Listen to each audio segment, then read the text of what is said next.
자, 이제 40차시 한번 들어가 보도록 하겠습니다. 교과서 148에서 151쪽에 해당하는 내용이고요. 진열이 이번에 물리공부 엄청 열심히 하고. 예, 전반사에 대해서 한번 살펴보도록 하겠습니다. 진열 아인 반사. 야, 이제 내 좀 얘기할게. 지금 많이 늦어졌다. 그 진짜 마지막 질문 한 번만. 네. 그 실험 몇 차시라고요? 44, 45. 아, 44 차시라고요? 예. 상에 갔다 하고 11월 네. 예. 있었잖아요. 너무 오래 걸렸어. 진짜 똑똑하네. 야, 이게 일주일에 3시간이면은 중간중간에 실험을 하면서 천천히 나갈 수 있는데 지금 일주일에 2시간이라서 그 정도의 여유는 안 돼요. 다른 시간 교과서에 한 시간 파티가 친해졌거든요. 만약에 일주일에 3시간의 물리학원 수업을 듣고 싶으면 이번 학년 6급을 하세요. 그러면 내년에 2학년은 일주일에 3시간. 그럼 유급하면 이번 내신 없는 거예요? 응? 유급하면 이번 내신 없는 거예요? 그건 잘 모르겠다. 그럼 팩트 체크를 해요. 야, 이제 한다. 자, 학습 목표는 파동의 전반사 원리를 이용한 강통신 과정을 설명할 수 있다. 이거 전부 반사. 예.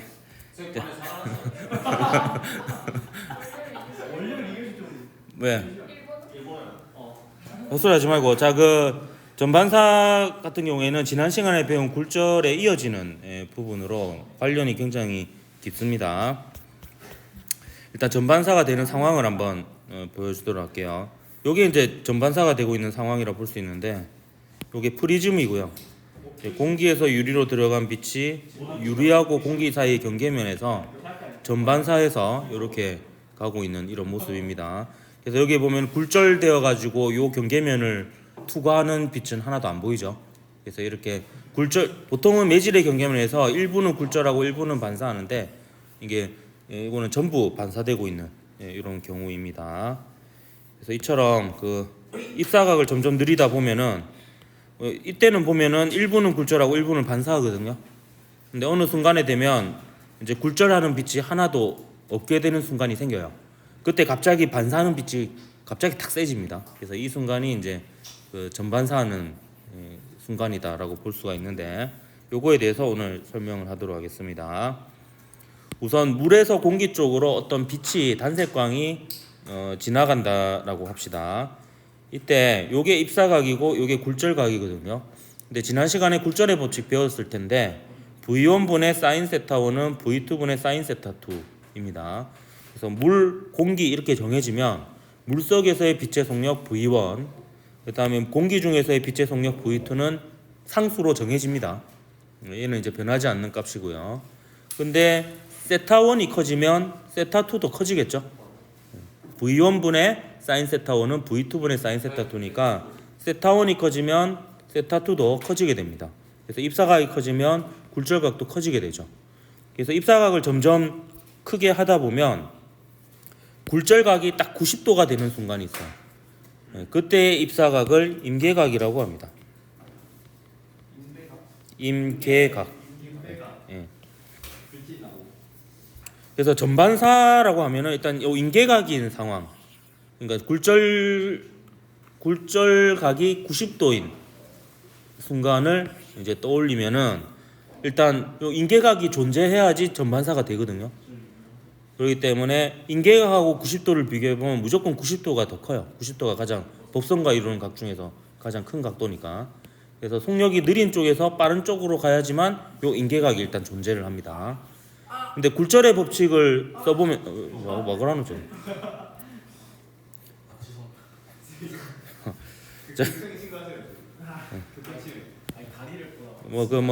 한두에 침략 당한 게 아니가지고 그냥. 자, 입사각이 임계각보다 크면요, 굴절의 법칙을 써보면 사인 굴절각, 사인 세타 2가 1보다 크다라는 이상한 결과가 나옵니다. 그래서 굴절각에 대한 해가 존재하지 않는 그런 상황이 되면 신기하게도 수학적으로 굴절각이 없는 상황은 반사만 일어나는 것으로 자연현상이 일어납니다.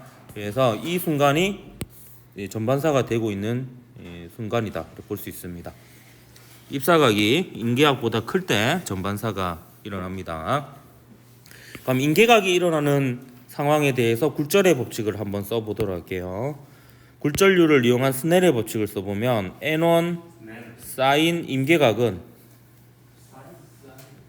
N2 사인 90도가 되는데요. 사인 90도가 얼마죠? 예, 1이죠. 예, 얘가 1이니까 느려요. 야.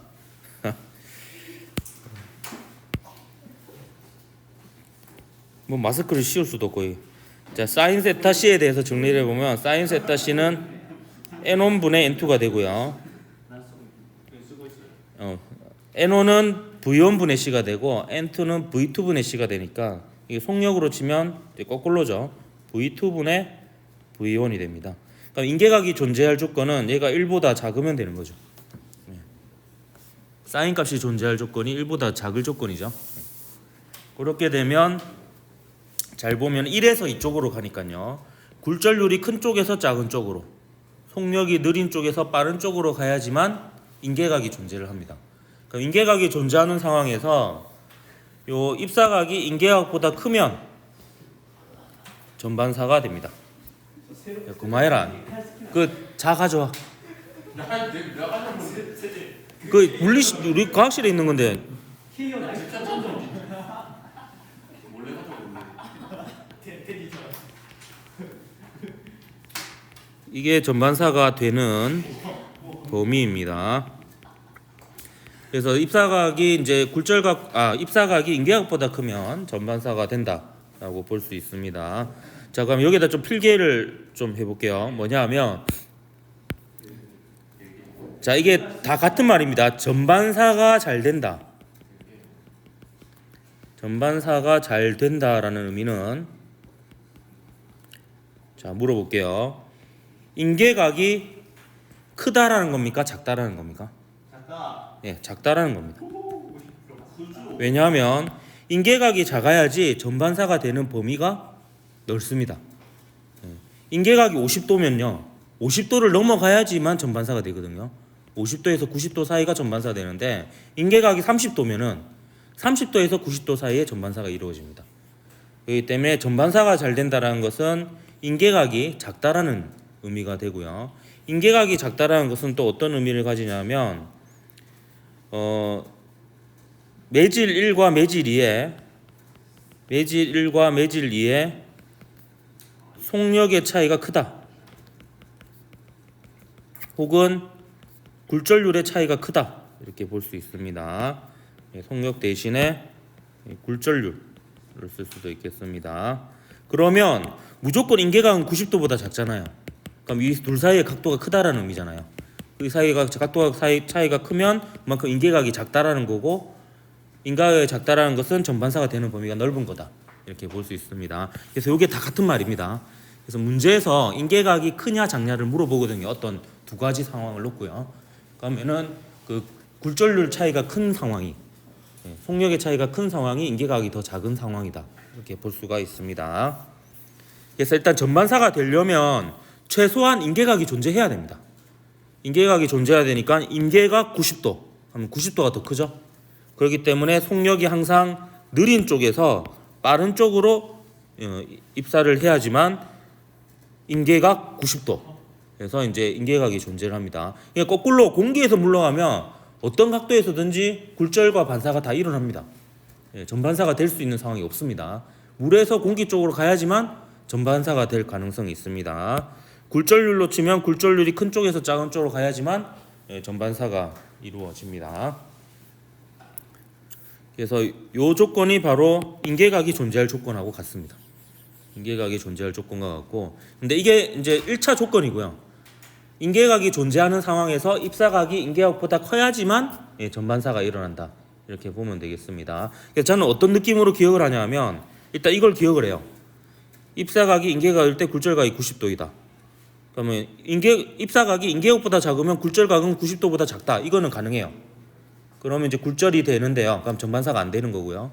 근데 입사각이 인계각보다 크면 굴절각이 90도보다 크다? 이거 말이 안 되잖아요. 법선과 이루는 각이 90도보다 클 수는 없거든요. 그러면 말이 안 된다는 건 모순이라는 거고, 모순이라는 것은 굴절이 일어나지 않는 거다라고 보면 되겠습니다. 그러면 거꾸로 이제 전반사가 일어난다. 전부 반사가 일어난다. 이렇게 판별을 하면 되겠습니다. 그래서 이걸 기준으로 해서 얘가 이거보다 작으면 이건 90도보다 작은 건 가능하다. 그럼 굴절이 되는 거고, 이걸 기준으로 해서 입사각이 인계각보다 크다. 그럼 90도보다 큰 거는 말이 안 되니까 굴절이 되지 않는 거다. 예, 그러면 이제 반사만 이루어진다. 이렇게 보면 되겠습니다. 그럼 광섬유는 뭐냐? 이제 코어하고 클레딩으로 이루어진 것이 광섬유인데요. 이 코어는 결론부터 얘기하면 굴절률이 크고요. 속력으로 치면 속력이 느린 녀석으로 만듭니다.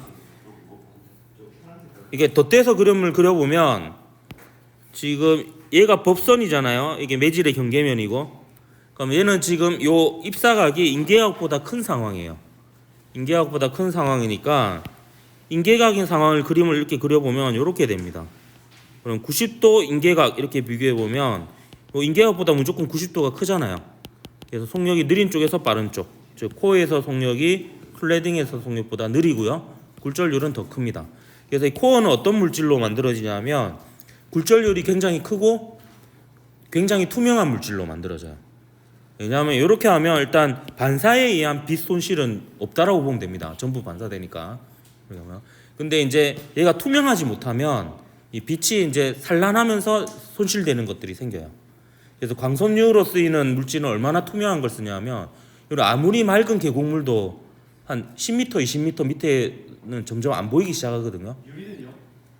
유리, 그러니까 지금 얘기하는 요 강섬유에 쓰이는 유리는요 100m 두께에서도 투명하게 보일 정도로 굉장히 투명한 물질을 쓴다라고 합니다. 그래서 이제 빛 손실 없이 이렇게 멀리까지 보낼 수 있으니까 통신에 유리하다 이렇게 볼 수가 있습니다. 그래서 광통신하는 과정을 보면 이제 정보를 전기 신호를 담은 정보가 빛 신호로 바뀐 다음에 요 빛은 참고로 요 적외선입니다. 적외선. 이것도 뭐 알아두면 좋습니다. 왜 가시광선은 될 수 없어요? 그런 것을 질문 노트에 적으면 됩니다. 답을 찾아보고요.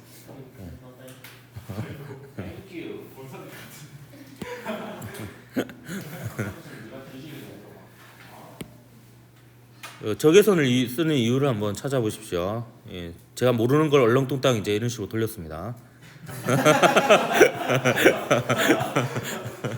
모르겠습니다. 적외선을 왜 쓰는지. 그래서 이제 이 광섬유를 통해서 빛 신호가 전달되면 수신기에서는 이제 빛 신호를 다시 전기 신호로 바꿔가지고 이제 정보를 수신하게 되는데요. 이게 이제 이 광통신의 장점은요. 이게 그 도선을 통해서 전기 도선을 통해서 전달되는 통신에 비해서 장점과 단점을 얘기하는 겁니다. 장점은 같은 시간 동안에 더 많은 정보를 전송할 수 있어요. 그러니까 색깔이 다르다는 것은 이제 물리학적으로 진동수가 다른 빛을 동시에 여러 개 정보를 담아서 여러 개를 동시에 보낼 수 있고, 그 광섬유 자체가 광섬유 자체가 저번 시간에도 비슷한 일이 있었던 것 같은데.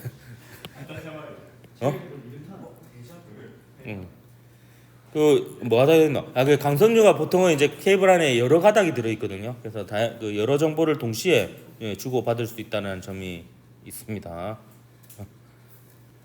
그리고 빛은 독립성이 있기 때문에 이게 동시에 이렇게 보내가지고 이렇게 서로 지나가더라도 중첩된 이후에는 다시 원래 상태로 돌아가거든요. 그래서 이제 동시에 여러 정보를 주고 받을 수 있어서 속도가 빠르다 이렇게 볼 수 있습니다. 그리고 전기 신호에 비해서 빛 손실이 매우 낮기 때문에 매우 멀리까지 보낼 수 있는 그런 장점이 있습니다. 반면에 단점은요, 설치 및 관리 비용이 높아요. 일단 설치 비용이 높습니다. 그럼 해저에 그 태평양을 지나간 해저 케이블이 있어요. 광섬유를 처음 깔을 때는 엄청 돈이 많이 들었겠죠. 예, 바다에 다 깔려 있습니다. 광섬유가요. 그래서 그거에 이제 처음에 설치할 때는 비용이 굉장히 많이 든다라고 볼 수가 있고요. 그 다음에 유지 비용이 높은 이유는 뭐냐면 얘가 끊어지면은 다시 붙이기가 굉장히 어렵습니다. 요거는 제가 확실히 알 수 있는 게 제가 군대에서 해봤어요. 특이하게도 제가 그 육군 정보통신망 운영병 주특기 번호 1718인데요. 소총수가 11111이고 그 후반기 교육을 받은 1718 1기입니다. 1기. 그래서 그때 제가 논산에서 훈련을 받고 이제 그 후반기 교육으로 대전에 육군통신학교라고 있어요. 예, 거기서 이제 2주인가 3주간 교육을 받았는데 그때는 군생활 중에서 가장 즐거웠을 때였습니다. 왜냐면 전부 다 동기생이고 하루 일과가 이거예요. 그냥 아침에 일어나면 체조를 하고 밥 먹고 등교를 합니다. 가방을 메고요. 등교를 해서 진짜 1교시부터 7교시까지 수업이 있어요. 중간중간에 쉬는 시간이 있고. 예. 똑같습니다. 고등학교랑 50분 수업, 10분 휴식. 그래서 교관은 선생님 같아요. 그냥 군인 같지 않고. 그러니까 군인 중에서도 가르치는 군인이 있어요. 주특기를. 그래서 거기서 통신회가에서 이제 그 수업을 듣고 실습도 하는데 요 강섭률을 끊어진 강섭률을 붙이는 실습을 해봤어요. 그래서 그때 지금은 이제 우리나라에서 그 기계를 만들 수 있는지 모르겠는데 그때 당시 2004년이었는데요. 그때 당시에는 이제 이 기계를 우리나라에서 못 만들어 가지고 일본에서 다 수입을 했었다고 하더라고요. 그래서 그 기계 하나만 해도 가격이 2천만 원이었습니다. 그래서 걔가 이제 하는 역할이 뭐냐면 거기 날카로운 이제 강섭률을 자르는 부분이 있어요.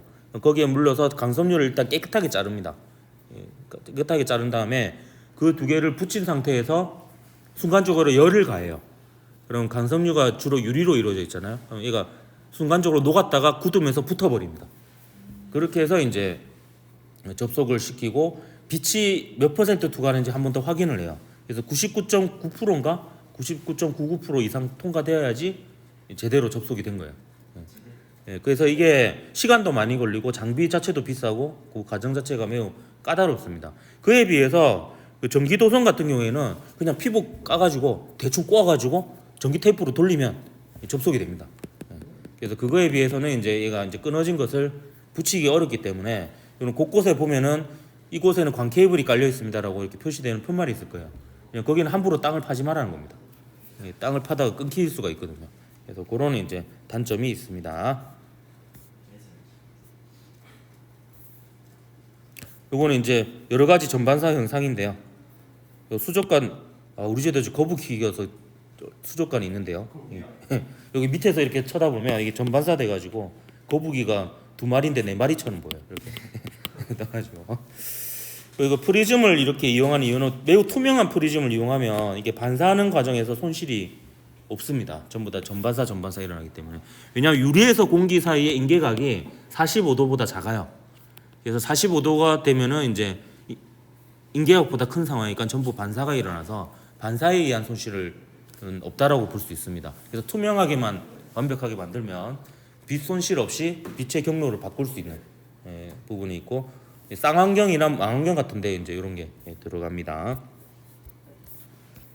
그다음 레이저 물줄기 요거 같은 경우에는 이제 그 과학 부스 이런 데서 종종 이제 하기도 하는데 요 수조 같은 데다가 구멍을 뚫어 놓고 물줄기가 이렇게 나오게 만든 다음에 뒤에서 레이저를 쏘면 요 레이저가 요 물줄기를 따라 이제 전반사하면서 이런 식으로 이제 물줄기를 따라가게 됩니다. 그래서 여기다가 손바닥을 대보면 손바닥에 빛이 맺히는 것을 확인할 수 있어요. 그래서 빛이 이렇게 휘어진 게 아니고 이게 전반사하면서 계속 이걸 따라서 가는 거예요. 그래서 이제 강통신의 원리를 보여줄 수 있는 이런 실험이 있습니다. 그리고 광 케이블을 통해서 이렇게 볼 수도 있고요. 그래서 이런 것들이 있다. 자, 문제 2개 풀어보고 일단 전반사에 대한 실험 소개해 보고요. 시간이 좀 남으면 여기 바로 기구가 있으니까 꺼내서 한번 간단한 거는 해보도록 하겠습니다. 실험하자며 아까. 자, 2021년 7월 고3 학력평가 16번 문제 보겠습니다. 그림은 단색광 P가 매질 A와 중심이 O인 원형 매질 B의 경계면에 입사각 세타로 입사하여 굴절한 후 B와 매질 C의 경계면에 인계각 IC로 입사하는 것을 나타낸 것입니다. 그럼 인계각으로 입사했다라는 것은 얘가 결국에 굴절각이 90도인 상황이라고 보면 됩니다. 그래서 이렇게 그림을 그려놓을게요. 90도인 상황. 자, 그러면 A에서의 빛의 속력과 B에서의 빛의 속력과 C에서의 빛의 속력을 각각 VA, VB, VC라고 두고요. 대소관계를 한번 비교해 보도록 하겠습니다. 그럼 A에서의 속력하고 B에서의 속력을 비교해 보면 이 법선과 이루는 각이 누가 더 큰지를 비교해 보면 되죠. 그래서 이게 세타고요. 요거는 요 각도하고 같죠. 여기 반지름이니까 이등변 삼각형이니까 요게 IC입니다. 그러니까 요 두 개를 비교해보면 세타가 더 크죠. 그래서 속력이 A에서의 속력이 B에서의 속력보다 더 빠르다라는 걸 알 수 있고요. 마찬가지로 B에서의 속력하고 C에서의 속력을 비교해 볼 수 있어요. 보면 인계가 90도. 자, 인계가 90도니까 인계가 90도 중에서 누가 더 커요? 무조건 90도가 더 크죠. 그렇기 때문에 빠르기가 이렇게 됩니다. 그러면 이제 좀 문제가 생겼어요. 자 보세요. B에서보다 A에서 속력이 더 빠르고요. 여기서도 마찬가지 B에서보다 C에서의 속력이 더 빠릅니다. 그러니까 얘 둘은 어떻게 비교해 보느냐? 다행히도 여기에 보면 요 각도하고 요 각도가 같잖아요. 근데 요 각도에 비해서 세타도 크고 요 각도에 비해서 90도도 크지만 요 차이가 더 크죠. 90도가 세타보다 더 크잖아요. 요 차이가 더 크니까 요 사이의 속력의 차이가 더 큽니다. 이렇게 하면 이제 순서를 매길 수 있죠. 일단 B에서가 속력이 가장 느리고요. 그다음에 가장 속력이 빠른 것은 C가 되겠죠. 그리고 그 가운데 A가 있을 겁니다. 그럼 굴절률로 치면 굴절률은 어떻게 되겠노? MB, NA, NC 순서로 얘는 이렇게 되겠죠. 이렇게.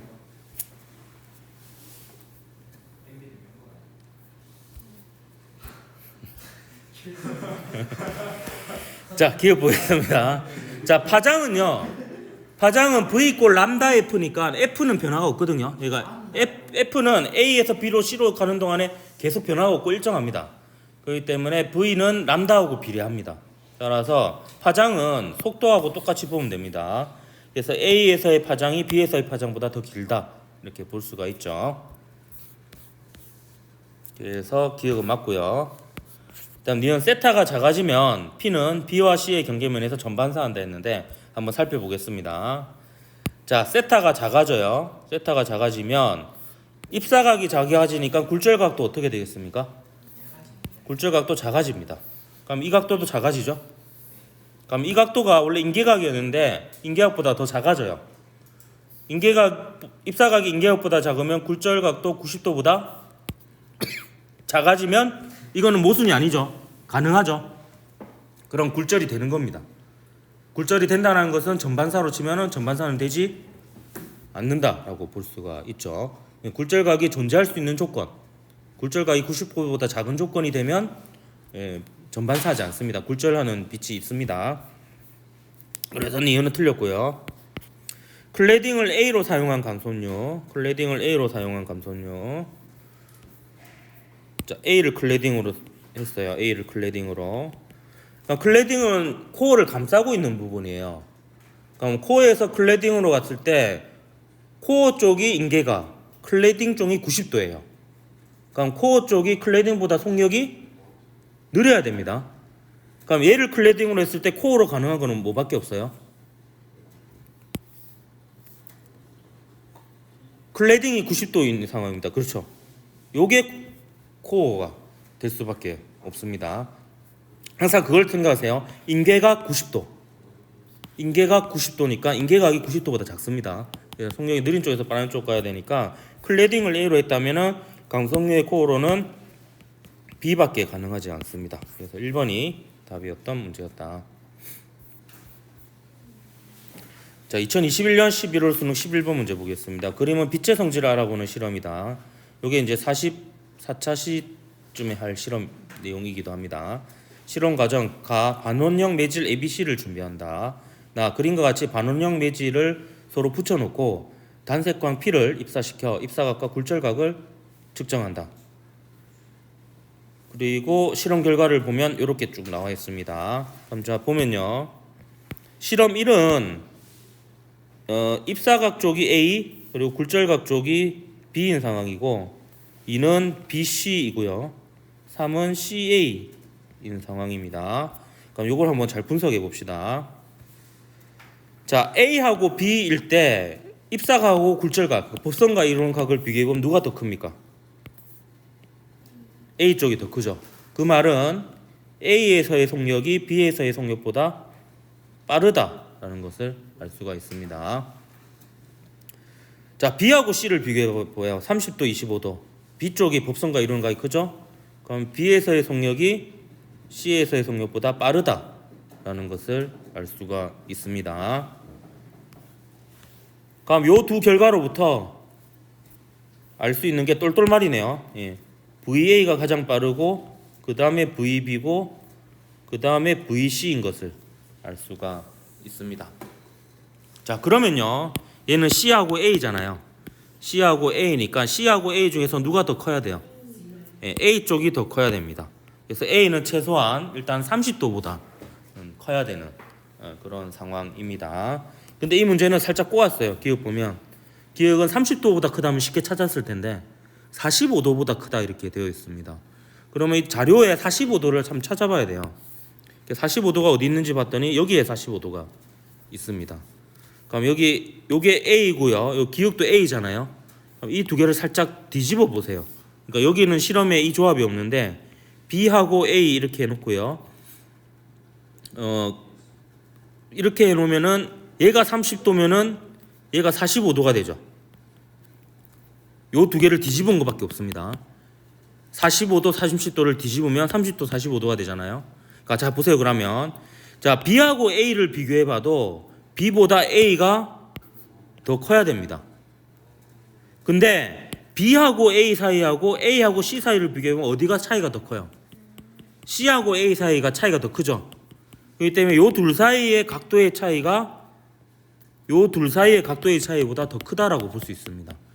그럼 얘는 30도, 45도, 15도 차이 나니까 얘는 30도보다 크면서 15도보다 더 커야 되는 상황이 되는 거예요.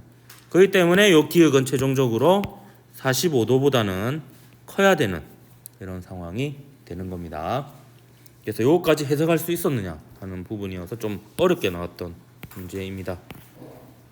그러니까 니은 보면 P의 파장은 A에서가 B에서보다 길죠. 속력이 빠르니까.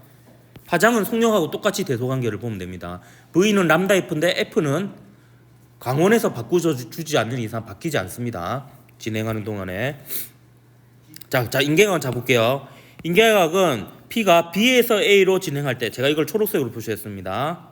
자 B에서 A로 진행할 때 일단 가능하죠. 속력이 느린 쪽에서 빠른 쪽이니까요. 그 다음에 C에서 A로 진행할 때 C에서 A로 진행할 때는 요렇게 될 때입니다. C에서 A로 진행할 때 역시 느린 쪽에서 빠른 쪽이니까 가능하죠. 그러니까 자 둘 중에서 속력의 차이가 더 큰 쪽은 어느 거예요? C에서 A로 가는 쪽이잖아요. 그래서 저는 보통 이럴 때 어떻게 쓰냐면 전반사가 잘 된다 이렇게 써요. 이렇게 이게 머릿속으로 이렇게 생각하면 실수를 많이 합니다. 전반사가 잘 된다는 건 인계각이 어떻다? 작다라는 의미가 됩니다. 작다. 그럼 상대적으로 B에서 A 사이의 인계각이 C에서 A 사이의 인계각보다 크다라고 볼 수 있죠. 그런데 작다라고 했으니까 틀렸죠. 그래서 디귿은 틀렸습니다. 요게 이제 여러분 그 긴장된 상황에서는 한 번 거꾸로 잘못 생각하면은 틀리고 다시 안 보게 되거든요. 그렇기 때문에 손으로 적어가지고 이제 실수를 줄이는 연습을 해야 됩니다. 수능이나 내신이나 똑같습니다. 이거는 방법이. 1번이 답이니까 일단 내용은 여기까지 하고요. 실험 좀 소개하고 시간 좀 남으면은 해볼 사람은 저기 따로 하나 마련해 줄 테니까 와서 해보도록 하십시오. 요거는 이제 동아출판사에 이제 있는 과학 물리학 원칙에 있는 실험인데 이런 겁니다. 이제 프리즘을 이렇게 놔두고요. 여기서 이제 쳐다봅니다. 여기 사람의 눈이 있는 거예요. 그래서 빨간색 하리보하고 주황색 하리보를 이렇게 놔둬보면 얘는 안 보이고 얘가 보여요. 왜냐하면 여기서 반사된 빛이 전반사에서 이렇게 들어오고 여기서 들어온 빛은 이렇게 굴절해서 이렇게 이쪽으로 가버립니다. 그래서 이제 안 보이는 얘가 보이는 이런 현상이 일어나고 얘는 이제 얘가 또 B가 보여요. 이런 식으로 해가지고 얘는 또 요렇게 해서 역시 B가 보이는데 이거 실제로 실험을 해보면 잘 안 보입니다. 왜냐하면 이게 그 과학사에서 파는 프리즘이 비싸기는 더럽게 비싼데 되게 불투명해요. 그래가지고 투명도가 별로 안 좋아가지고 이게 좀 실험이 잘 안 됩니다. 그래가지고 내가 요거를 전문적으로 생산하는 업체에다가 문의를 해보니까 해보니까 그 분이 공짜로 주시더라고. 이제 생산하는 과정에서 흠이 있어서 못 파는 게 있대요. 그래서 그 실험을 할 수 있게 보내주신대 가지고 보내주셨는데 다음에 더 생기면 줄게요 이러는데 그때 당시 몇 개 받고 나서 더 받으려고 좀 미안해가지고 연락은 못 하고 있는데 하여튼 그게 저기 있나 모르겠다. 내 자리에 있나 저기 있나 모르겠네요. 하여튼 이거는 그거 아닙니다. 그 이제 그 별로 질이 안 좋은 프리즘인데 이거 뭐 빨간색이 보이죠? 예. 한 개는 잘 보입니다. 두 개까지도 눈으로 일단 보여요. 해보면은 이렇게 하면 초록색, 빨간색 중에 뭐가 보이겠습니까? 요렇게 해서 빨간색이 보입니다. 얘는 이렇게 굴절해서 가버립니다. 빛이. 그래서 보면은 빨간색이 살짝 보이죠. 근데 이게 불투명해가지고 이게 좀 잘 안 보여요. 이 세 개 하면요 눈으로는 진짜 자세히 관찰하면 보이고 카메라로 찍으면 어렴풋이 보입니다. 예, 눈으로는 잘 안 보여. 근데 이제 이걸 동영상을 찍어서 보면은 좀 보이더라고요. 예, 보면 요 빨간색인데 여기 뭐 약간 빨간 빛이 보입니까? 예, 아 그래요? 이게 살짝 보면은 빨간 빛이 이렇게 보여요. 뭐 보입니다. 하여튼 이제 뭐 이런 걸 실험해 볼 수 있는데 이게 이제 그 과학사에서 파는 요 프리즘으로는 잘 안 되고 이제 다음에 조만간 그분께 한번 더 연락을 드려보죠. 뭐 그 일루코라는 회사인데 거기 한번 전화번호 저장되어 있을 것 같은데 한번 연락해서 구해 보도록 하겠습니다. 눈치 보이신다고. 뭐 그래도 뭐 한 번 부끄러우면은 뭐 프리즘을 얻을 수 있으니까. 그래서 이게 그 원리고요. 그리고 이거 실험은 바로 할 수 있습니다. 이건 뭐냐면 요 이게 덮개 유리라고 하는데 옛날에는 커버 글라스라고 했는데 그 생물에서 프레파라트 만들 때 그 위에 덮는 거 있잖아요. 예, 그거를 한 100개 정도 이렇게 겹쳐 놓은 겁니다. 100개 정도 겹쳐 놨는데 이 영상으로 보여줄게요. 이 쿵푸 팬더인데 봤나? 되게 감명 깊게 본 영화인데 얘를 이렇게 그냥 계속 쌓으면요 얘가 흐릿해져요. 흐릿해져서 한 100개 정도 쌓으면은 이게 안 보입니다. 얼굴이 안 보이죠? 보입니까? 이쯤 되면 안 보입니다. 이쯤 되면. 근데 얘를 볼 수 있는 방법이 있어요. 이렇게 하면 안 보이는데 얘를 90도 돌려요. 90도 돌리면 얼굴이 보입니다. 얘를 이렇게 움직여도 보여요. 따라와가지고 이렇게. 요게 이제 전반사 현상이에요. 요걸 이제 설명하는 게 요겁니다. 요게 덮개 유리를 이렇게 쌓으면요, 요 매질의 경계면에서 일부는 반사하고 일부는 굴절해서 들어가게 됩니다. 그러니까 이게 그 인기압보다 더 입사각이 작은 상황이죠. 그래서 점점 이제 반사되어서 소실되는 게 생기니까 이제 잘 안 보이는 거고요. 근데 이렇게 하면 요 각도가 인기압보다 커져 버려요. 커져 버려서 요걸 따라서 전반사하면서 빛의 손실 없이 가게 돼서 요 빛들이 모이면은 이제 요 쿵푸 팬더의 이제 상이 이렇게 보이게 되는 거죠. 요거 제가 옆에다 세팅해 줄 테니까 한번 해보고 싶은 사람은 해보도록 하십시오. 여기 백준엽은 아까 하고 싶다 했으니까 꼭 해봐라.